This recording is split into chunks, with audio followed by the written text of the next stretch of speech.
Hello welcome. ಎಲ್ಲ ಹೇಗಿದ್ದೀರಾ? ಎಲ್ಲ ಚೆನ್ನಾಗಿದ್ದೀರಾ ಅಂತ ಅಂದ್ಕೊಂಡಿದ್ದೀನಿ. ಇವತ್ತು ಹಬ್ಬಗಳು ಹತ್ರ ಬಂತಲ್ಲ, ಇನ್ನೇನು ಗಣಪತಿ ಹಬ್ಬ ಬಂತಲ್ಲ, ಹಾಗಾಗಿ ಉಸಿರು ಕಡುಬು, ಸಿಹಿ ಕಡುಬು, ಗಣಪತಿಗೆ ಇಷ್ಟವಾದ ಕಡುಬು ಮಾಡೋದು ತೋರಿಸ್ತಾ ಇದ್ದೀನಿ. ಸಿಹಿ ಕಡುಬು ಮಾಡೋದು ತೋರಿಸ್ತಾ ಇದ್ದೀನಿ. ಏನೇನು ಪದಾರ್ಥಗಳು ಬೇಕೋ ಹೇಳ್ತೀನಿ ಬನ್ನಿ. ನೋಡಿ, ಬೇಕಾಗಿರೋ ಪದಾರ್ಥಗಳು: ಒಂದು ಬಟ್ಲು ಅಕ್ಕಿ ಹಿಟ್ಟು ಮತ್ತು ಒಂದು ಬಟ್ಲು ನೀರು ಬೇಕು, 1.5 ಬಟ್ಲಷ್ಟು ನೀರು ಬೇಕು. ಒಂದು ಬಟ್ಲಿಗೆ ಅಕ್ಕಿ ಹಿಟ್ಟಿಗೆ 1.5 ಬಟ್ಲಷ್ಟು ನೀರು ಬೇಕು. ಮತ್ತು ಸ್ವೀಟ್ಗೆ ಕಾಯಿ ತುರಿ 1 ಬಟ್ಲು, ಬೆಲ್ಲ ರುಚಿಗೆ ತಕ್ಕಷ್ಟು. ನಾನು ಬೆಲ್ಲ ಜಾಸ್ತಿ ಇಟ್ಕೊಂಡಿದ್ದೀನಿ. ಬೆಲ್ಲನ ಕರಗಿಸ್ಬಿಟ್ಟು ಬೇಕಾದ್ರೆ ಹಾಕೋಬೋದು, ಕುಟ್ಬಿಟ್ಟು ಬೇಕಾದ್ರೆ ಹಾಕೋಬೋದು. ತುಪ್ಪ, ಇವಾಗ ಹಿಟ್ಟು ಬೇಯಿಸ್ತೀವಲ್ಲ ಆವಾಗ ತುಪ್ಪ ಒಂಚೂರು ಹಾಕೊಂಡ್ರೆ ಹಿಟ್ಟು ಸ್ಮೂತಾಗೂ ಬರುತ್ತೆ, ಆಮೇಲೆ ಶೈನಿಂಗಾಗೂ ಬರುತ್ತೆ. ಬನ್ನಿ ಇವಾಗ ಮಾಡೋದು ತೋರಿಸ್ತೀನಿ. ನೋಡಿ, ಒಂದು ಬಾಣಲಿ ಇಟ್ಟಿದ್ದೀನಿ. ಬಾಣಲಿಗೆ ನೀರು ಹಾಕ್ತಾಯಿದ್ದೀನಿ. ಈಗ ಸ್ಟವ್ ಹಚ್ಚಿದ್ದೀನಿ ನಾನು. ನೋಡಿ, ನೀರು ಹಾಕ್ತಾಯಿದ್ದೀನಿ. 1 ಬಟ್ಲು ನೀರು ಹಾಕಿದ್ದೀನಿ. ಮತ್ತು ಇನ್ನು ಅರ್ಧ ಬಟ್ಲು ನೀರು ಹಾಕ್ಕೊತಾ ಇದ್ದೀನಿ. 1 ಬಟ್ಲು ಅಕ್ಕಿ ಹಿಟ್ಟಿಗೆ 1.5 ಬಟ್ಲಷ್ಟು ನೀರು ಬೇಕು. ನೀರು ಕಾಯಬೇಕು ಚೆನ್ನಾಗಿ.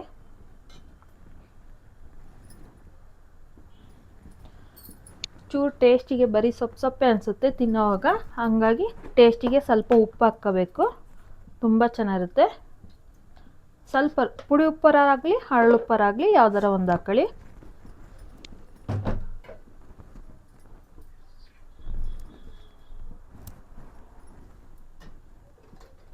ನೋಡಿ, ನೀರು ಮಳ್ತಾ ಇದೆ. ಒಂದು ಸ್ವಲ್ಪ ತುಪ್ಪ ಹಾಕ್ತಾಯಿದ್ದೀನಿ. ತುಪ್ಪ ಹಾಕಿ ಕೈ ಆಡ್ತಾಯಿದ್ದೀನಿ.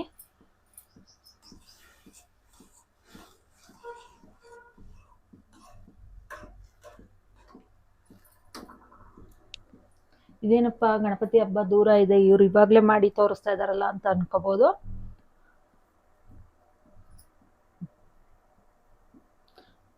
ಹಬ್ಬದ ದಿವಸ ಮಾಡಿದ್ರೆ ನಿಮಗೆ ವಿಡಿಯೋ ನೋಡೋಕ್ಕಾಗಲ್ವಲ್ಲ, ವಿಡಿಯೋ ಹಾಕಿದ್ರೆ ನೋಡ್ಕೊಂಡು ಮಾಡ್ಕೊಳಕ್ಕಾಗಲ್ವಲ್ಲ, ಹಂಗಾಗಿ ಫಸ್ಟೇ ತೋರಿಸ್ತಾ ಇದ್ದೀನಿ ನಾನು. ನೋಡಿ, ನೀರು ಮಳ್ತಾ ಇದೆ. ಸಣ್ಣ ಉರಿ ಮಾಡ್ಕೊಂಡು ನೋಡಿ ಹಿಟ್ಟು ಹಾಕ್ತಾಯಿದ್ದೀನಿ. ಈಗ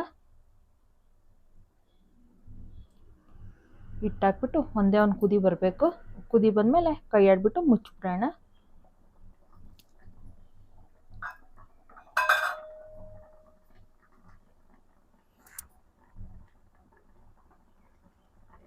ಘಮ ಘಮ ಅಂತ ಇದೆ, ತುಪ್ಪ ಹಾಕಿರೋದ್ರಿಂದ ಘಮ ಘಮ ಅಂತ ಇದೆ. ನೀರು ಬೇಯೋವಾಗಲೇ ಹಿಟ್ಟು ಬೇಯ್ತಾ ಇದೆಯಲ್ಲ ಅವಾಗಲೇ.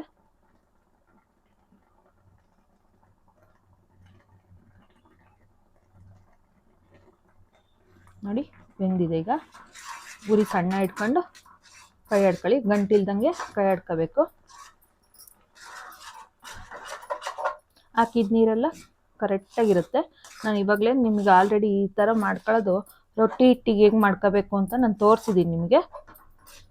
ನೋಡಿ, ಗಂಟಿಲ್ದಂಗೆ ಈ ರೀತಿ ಕಲಿಸ್ಕೊಬಿಡ್ಬೇಕು. ಕಲಿಸ್ಕೊಂಡು ಇದನ್ನೊಂದು 10 ನಿಮಿಷ ಮುಚ್ಚಿಟ್ಬಿಡ್ಬೇಕು. ಆ ಹಬೆಯಲ್ಲೇ ಬೆಂದ್ಕೊಳ್ಳುತ್ತೆ. ಇದು ಸಾಫ್ಟ್ ಆಗುತ್ತೆ. ತುಂಬ ನಾದೋದು ಏನು ಬೇಡ, ಅಷ್ಟು ಚೆನ್ನಾಗಿ ಬರುತ್ತೆ. ಇದು ತಣ್ಣಗಾಗೋದ್ರೊಳಗೆ ಇದು ಆಫ್ ಮಾಡಿಬಿಡ್ತೀನಿ. ತಣ್ಣಗಾಗೋದ್ರೊಳಗೆ ಮತ್ತೆ ಕಾಯಿನ ಹುರ್ಕೊಬರೋಣಂತೆ. ಈಗ ನೋಡಿ, ಒಂದು ಪಾತ್ರೆ ಇಟ್ಕೊಂಡಿದ್ದೀನಿ ಮತ್ತು ಸ್ಟವ್ ಹಚ್ಬಿಟ್ಟಿದ್ದೀನಿ. ಬೆಲ್ಲ ಕರಗಷ್ಟು ಮಾತ್ರ ನೀರು ಹಾಕೋಣ. ಒಂದು ಅರ್ಧ ಲೋಟದಷ್ಟು ನೀರು ಹಾಕೊಂಡ್ರೆ ಸಾಕು. ಆಗ ಬೆಲ್ಲನ ಕರಗಿಸ್ಕೊಳ್ಳೋಣ. ಬೆಲ್ಲದಲ್ಲಿ ಮಣ್ಣು ಇರುತ್ತಲ್ಲ, ಹಂಗಾಗಿ ಉರಿ ಜೋರು ಮಾಡಿಬಿಟ್ಟು ಬೆಲ್ಲ ಕರಗಿಸ್ಕೊಳ್ಳೋಣ.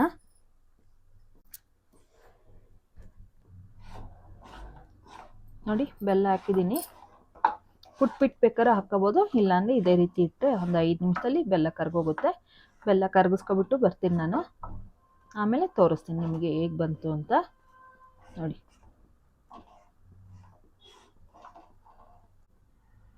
ನೋಡಿ, ಬೆಲ್ಲ ಕರಗಿದೆ. ಈಗ ಬೆಲ್ಲ ಕರಗಿದೆ. ಇವಾಗ ಸೋಸ್ಕೊಬಿಡೋಣ. ನೋಡಿ, ಬೆಲ್ಲದಲ್ಲಿ ಗಲೀಜು ಮಣ್ಣು ಎಲ್ಲ ಇರುತ್ತೆ, ಹಂಗಾಗಿ ಬೆಲ್ಲನ ಕರಗಿಸ್ಕೊಬಿಟ್ಟು ಸೋಸ್ಕೋಬೇಕು. ಸೋಸ್ಕೊಬಂದ್ಬಿಡ್ತೀನಿ.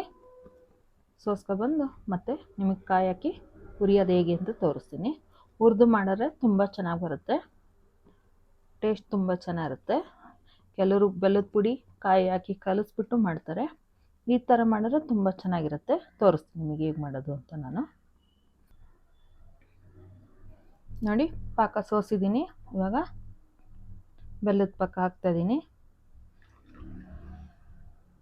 ಬೆಲ್ಲದಲ್ಲಿ ಮಣ್ಣು ಗಲೀಜೆಲ್ಲ ಇರುತ್ತಲ್ಲ, ಅದೆಲ್ಲ ಹೋಗ್ಲಿಕ್ಕೆ ಪಾಕ ಸೋಸ್ಕೊಬಿಟ್ಟು ಹಾಕ್ಕೊಳ್ಳಿ.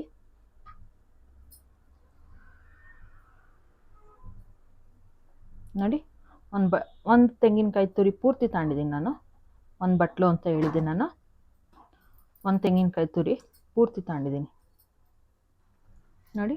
ಇವಾಗ ಕಾಯಿ ಬೆಲ್ಲ ಎರಡನ್ನೂ ಗಮ್ಮನ್ನ ತನಕ ಹುರ್ಕೋಬೇಕು. ಒಂದು ತೆಂಗಿನಕಾಯಿಗೆ ಒಂದು 1/4 kg ಅಷ್ಟು ಬೆಲ್ಲ ಆದರೆ ಸಾಕು. ಸ್ವೀಟ್ ಜಾಸ್ತಿ ತಿಂತೀನಿ ಅಂದರೆ ಇನ್ನೊಂದು ಅಚ್ಚು ಬೆಲ್ಲ ಉಂಡೆ ಜಾಸ್ತಿ ಹಾಕ್ಕೊಳ್ಳಿ.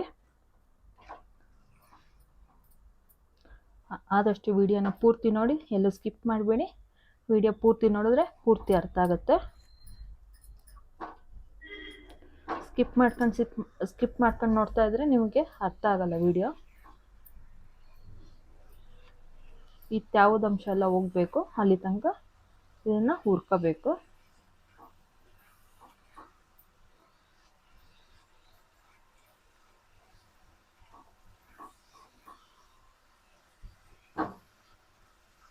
ಇದು ಪೂರ್ತಿ ಫ್ರೈ ಬರ್ತೀನಿ. ಗಮ್ ಅನ್ನೋ ತನಕ ಹುರಿಬೇಕು.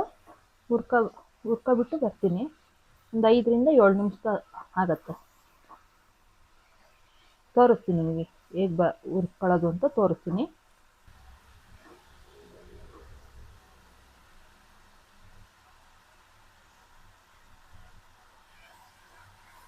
ನೋಡಿ ಇವಾಗ ಬರ್ತಿದೆ, ಪಾಕ ಎಲ್ಲ ಕಾಯಿ ಎಳ್ಕೊಂಡಿದೆ, ಘಮ ಘಮ ಅಂತ ಇದೆ.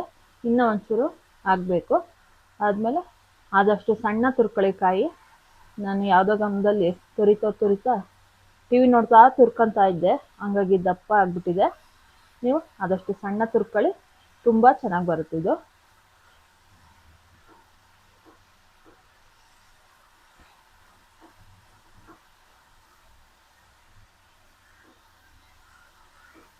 ನೋಡಿ ಆವಾಗಲೇ ಹೇಳುವಾಗ ಏಲಕ್ಕಿ ಪುಡಿ ಮಿಸ್ ಆಗಿತ್ತು. ಏಲಕ್ಕಿ ಸಕ್ಕರೆನ ಹಾಕಿ ಪುಡಿ ಮಾಡಿಟ್ಟಿರ್ತೀನಿ, ಅದನ್ನು ಹಾಕ್ತಾಯಿದ್ದೀನಿ. ಏಲಕ್ಕಿ ಸಕ್ಕರೆ ಹಾಕಿ ಪುಡಿ ಮಾಡಿಟ್ಟಿರೋದು ಏಲಕ್ಕಿ ಪೌಡ್ರ್ ಹಾಕ್ತಾಯಿದ್ದೀನಿ. ಹಾಕ್ಬಿಟ್ಟು ಕೈ ಆಡಿ. ಇನ್ನು ಟೇಸ್ಟ್ ಘಮ ಘಮ ಅಂತ ಟೇಸ್ಟು ಚೆನ್ನಾಗಿ ಬರುತ್ತೆ, ಘಮ ಘಮ ಅಂತ ಇರುತ್ತೆ, ತುಂಬ ಚೆನ್ನಾಗಿರುತ್ತೆ.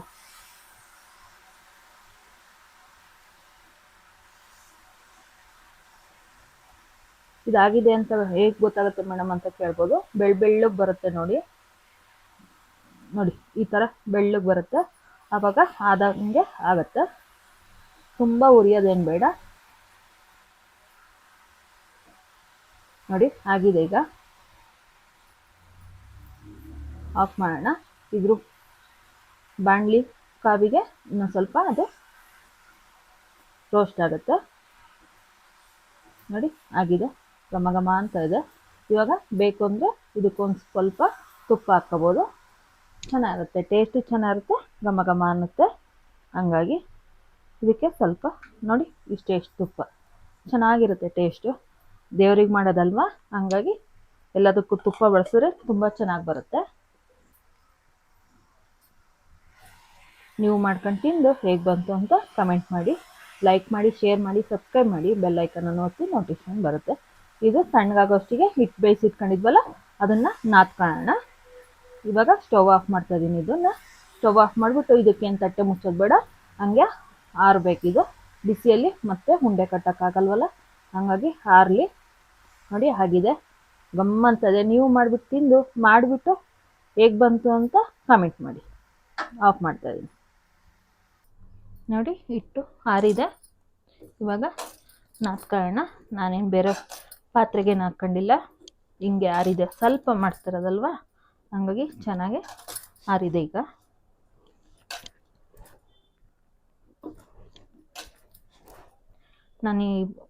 ನಾನು ಆವಾಗಲೇ ಹೇಳ್ದಂಗೆ ರೊಟ್ಟಿ ಹಿಟ್ಟು ಬೇಯಿಸೋದು ಹೆಂಗೆ ಬೇಯಿಸ್ಕೊಂತೀವೋ ಅದೇ ರೀತಿ ಇದನ್ನು ಬೇಯಿಸ್ಕೋಬೇಕು. ಇದನ್ನು ಚೂರು ಸಾಫ್ಟಾಗಿ ಬೇಯಿಸ್ಕೋಬೇಕು. ಸಾಫ್ಟಾಗಿ ಬೇಯಿಸ್ಕೊಂಡು ಮಾಡೋದು ತುಂಬ ಚೆನ್ನಾಗಿ ಬರುತ್ತೆ. ಇದರಲ್ಲೇ ಖಾರ ಕಡುಬು ಅಂತ ಮಾಡ್ತಾರೆ, ಅದು ನೆಕ್ಸ್ಟ್ ವಿಡಿಯೋದಲ್ಲಿ ತೋರಿಸ್ತೀನಿ ನಾನು ನಿಮಗೆ. ಕಡಲೆಬೇಳೆ ಖಾರ ಕಡುಬು ಅಂತ.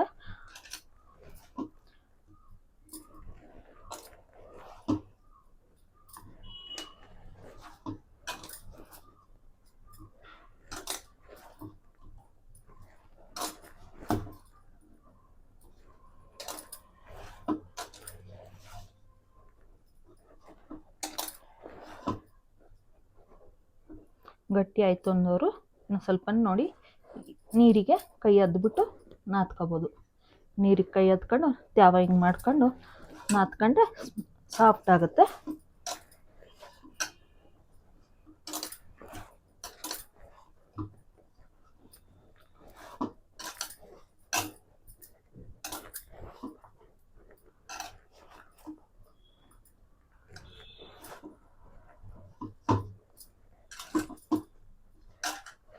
ನೋಡಿ ನಾದಿದ್ದಾಗಿದೆ.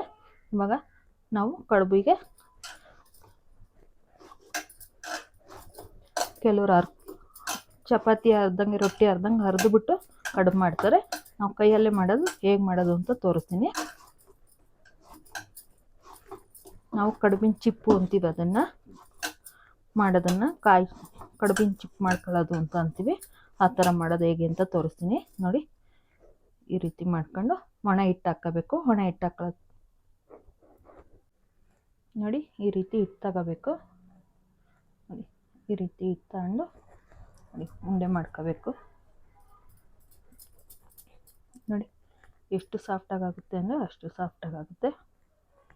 ನೋಡಿ ಈ ರೀತಿ ಮಾಡ್ಕೊಂಡ್ರೆ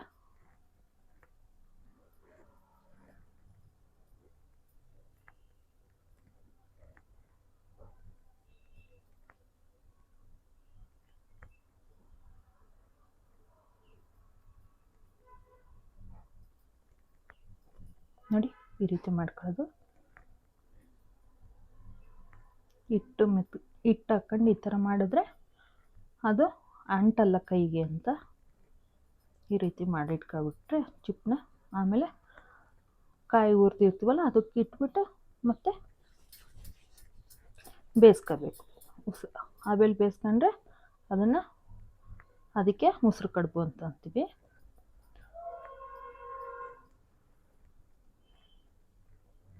ನೋಡಿ ಹಿಂಗೆ ಮಾಡುವಾಗ ಹಿಂಗೆ ಹೊಡಿಯುತ್ತೆ. ಈ ರೀತಿ ಹೊಡಿಬಾರ್ದು ಅಂತ ಹಿಟ್ಟು ಹಾಕ್ಕೊಂಡು ಮಾಡ್ಕೊಳ್ಳೋದು. ನೋಡಿ ಈ ಥರ ಮಾಡ್ಕೊಳ್ತಾ ಇದ್ದರೆ ತಿಂತಾಯಿದ್ರೆ ಇನ್ನೊಂದೆರಡು ತಿನ್ನಬೇಕು ಅಂತ ಅನಿಸುತ್ತೆ. ಆ ರೀತಿ ಇರುತ್ತೆ. ಹಬ್ಬದ ದಿವಸ ತುಂಬ ಐಟಮ್ ಮಾಡಿರ್ತೀವಲ್ಲ, ಯಾವ್ದು ತಿನ್ನೋಣ ಯಾವ್ದು ಬಿಡೋಣ, ಯಾವ್ದು ತಿನ್ನೋಣ ಯಾವ್ದು ಬಿಡೋಣ ಅನ್ನಂಗಾಗಿರುತ್ತೆ. ಹಾಗಾಗಿ ಎಲ್ಲ ಗಣಪತಿಗೆ ಪ್ರಿಯ ಅದೇ ಅಲ್ವಾ. ಕೆಲವ್ರ ಮನೇಲಿ ಗೋಲ್ಸಿದ್ದು ಕರ್ಜಿಕಾಯಿ ಮಾಡ್ತಾರೆ, ಕೆಲವ್ರ ಮನೇಲಿ ಗೋಲ್ಸಲ್ಲ ಅಂಥವ್ರ ಮನೇಲಿ ಉಸ್ರು ಕಡುಬು ಮಾಡ್ತಾರೆ. ಉಸ್ರು ಕಡುಬು, ಖಾರ ಕಡುಬು, ಇಡ್ಲಿ, ಕೋಸಂಬರಿ, ಮೊಸರನ್ನ ಆ ಥರ ಎಲ್ಲ ಮಾಡ್ತಾರೆ. ಗಣಪತಿಗೆ ಪ್ರಿಯವಾದ್ದು ಕಡುಬು, ಕಡಲೆಕಾಳು ಗುಗ್ರಿ ಎಲ್ಲ ಮಾಡ್ತಾರಲ್ಲ, ಆ ಥರ ಹೊಡಿಯುತ್ತಾ ಇದೆ. ಈ ಥರ ಮಾಡ್ಕೊಳಕ್ಕೆ ಬರಲ್ಲ ಅನ್ನೋರು ಚಪಾತಿ ರೊಟ್ಟಿ ಹಾಕ್ತೀವಲ್ಲ, ರೊಟ್ಟಿ ಮಾಡ್ತೀವಲ್ಲ ಅದೇ ಥರ ಸಣ್ಣ ಸಣ್ಣ ಉಂಡೆ ಮಾಡ್ಕೊಂಡು ರೊಟ್ಟಿ ಥರನೂ ಮಾಡ್ಕೋಬೋದು. ಸಣ್ಣ ಸಣ್ಣದಾಗೆ ಪೂರಿ ಸೈಜ್ ಹರ್ಕೊಬಿಟ್ಟು ಆವಾಗಲೂ ಮಾಡ್ಕೋಬೋದು. ತುಂಬ ಚೆನ್ನಾಗಿರುತ್ತೆ. ಹಂಗೂ ಅದನ್ನು ಮಾಡಿಬಿಟ್ಟು ಫೋಲ್ಡ್ ಮಾಡ್ಕೋಬೋದು.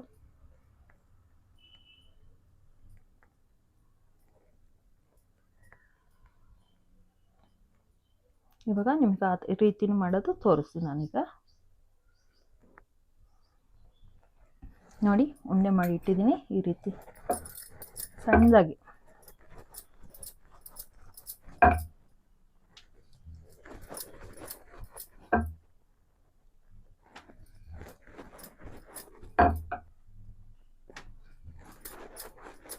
ಈ ಥರ ಹರಿದ್ಬಿಟ್ಟು ಈ ಥರ ಮಧ್ಯದಲ್ಲಿ ಇಟ್ಬಿಟ್ಟು ಮತ್ತೆ ಕರ್ಜಿಕಾಯಿನ ಹಿಂಗೆ ಪ್ರೆಸ್ ಮಾಡಿಬಿಟ್ರೆ ಹಂಗೂ ಆಗುತ್ತೆ. ತೋರಿಸ್ತೀನಿ ಹತ್ತಿರ ಆ ರೀತಿ ಮಾಡೋದು ತೋರಿಸ್ತೀನಿ. ಈ ರೀತಿ ರೇಖೆ ಕರ್ಕೊಂಡಿರ್ತೀವಲ್ಲ, ಇದಕ್ಕೆ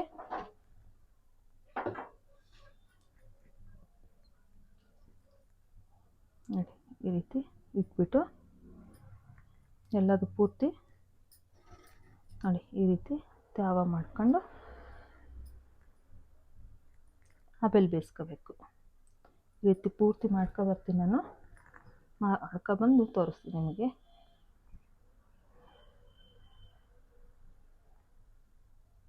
ನೋಡಿ ಬಿಸಿ ಇದೆ ಇನ್ನು ಕಾಯಿಂದು, ಅದು ಪೂರ್ತಿ ತಣ್ಣಾಗಬೇಕು. ಮತ್ತು ಇವಾಗ ಕೈಯಲ್ಲೇ ಚಿಪ್ ಮಾಡ್ಕೊಂಡಿದ್ವಲ್ಲ ಅದಕ್ಕೆ ನೋಡಿ ಕೈಯಲ್ಲೇ ಚಿಪ್ ಮಾಡ್ಕೊಂಡಿದ್ವಲ್ಲ, ಇದು ದಪ್ಪ ಆಗುತ್ತೆ ಅನ್ನೋರು ಆ ರೀತಿ ತೆಳ್ಳಗೆ ಅರೆದ್ಬಿಟ್ಟು ಮಾಡ್ಕೋಬೋದು.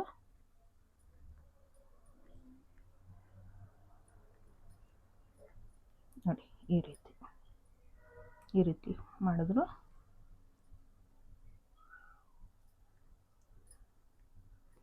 ಈ ರೀತಿ ಬರುತ್ತೆ.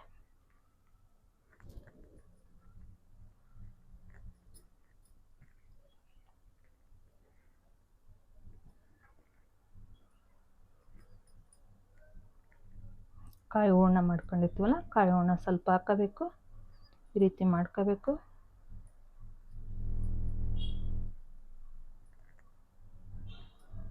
ಇಟ್ಕೊತಾ ಇರಬೇಕು. ಆಮೇಲೆ ಆಮೇಲೆ ಬೇಯಿಸೋದು. ತಿಂತಾಯಿದ್ರೆ ಮಕ್ಕಳು ಇನ್ನೂ ಇಷ್ಟಪಟ್ಟು ತಿಂತಾರೆ.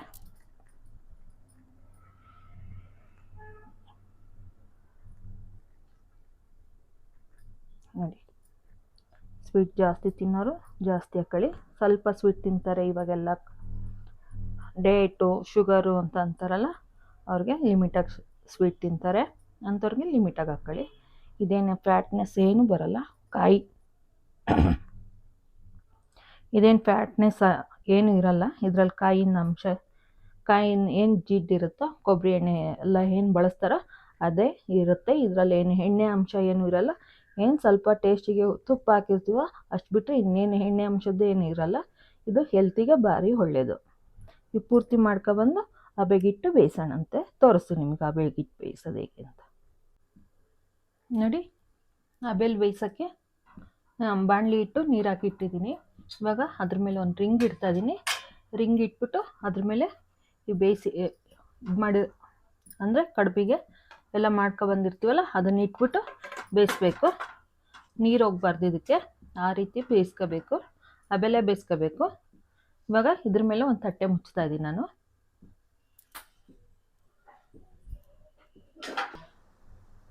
ನೀರು ಮಾಡ್ತಾ ಇದೆ ನೋಡಿ. ಇವಾಗ ಇಡ್ ಮುಚ್ಚಿಬಿಡ್ತೀನಿ.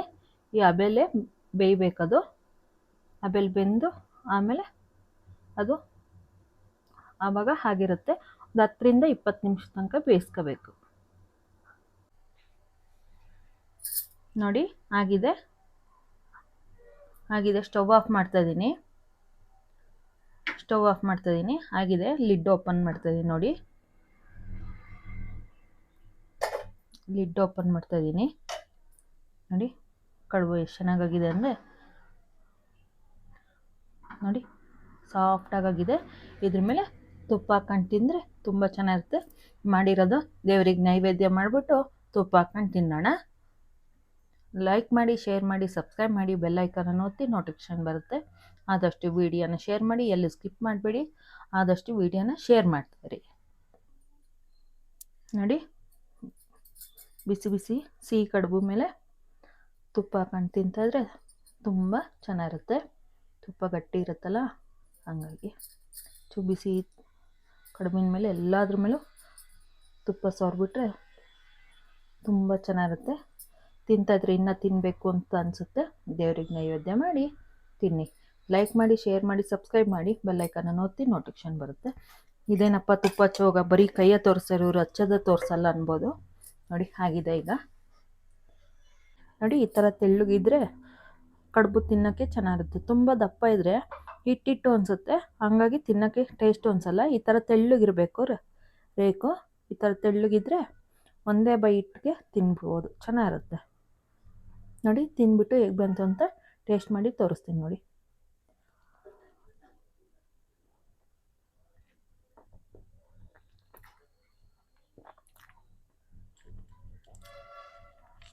ಬಿಸಿ ಬಿಸಿಯಾಗಿದೆ, ರುಚಿಯಾಗಿದೆ. ಬಾಯಲ್ಲಿಟ್ಟರೆ ಕರಗೋಗಂಗಿದೆ, ಮಾತುಗಳೇ ಬರ್ತಾ ಇಲ್ಲ, ಅಷ್ಟು ತುಂಬ ಚೆನ್ನಾಗಿ ಬಂದಿದೆ. ನೀವು ಮಾಡ್ಕೊಂಡು ತಿಂದು ಹೇಗೆ ಬಂತು ಅಂತ ಕಮೆಂಟ್ ಮಾಡಿ.